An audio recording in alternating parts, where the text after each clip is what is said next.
যার পেটে গোড়াকৃমি আছে তার জন্য আরো বেশি কার্যকর। ভাই কি ভাবছেন এগুলা কি? এগুলো কচু শাক। আর কচু শাক নিয়ে আমি দাঁড়িয়ে আছি কেন? এগুলো জঙ্গলের ভিতর থেকে আমি কেটে কেটে নিয়ে আসছি বাছাই করে আমি খাবো। কারণ কচু শাক চোখের জন্য অত্যন্ত গুরুত্বপূর্ণ। তবে মাইন্ড করেন না, একটা কথা বলি, যার পেটে গোড়াকৃমি আছে তার জন্য আরো বেশি কার্যকর।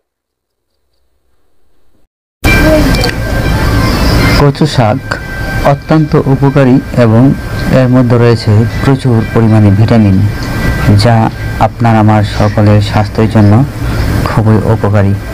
ডাক্তারদের গবেষণা অনুযায়ী গর্ভবতী মায়েদের জন্য কচু শাক আরও অনেক বেশি উপকারী।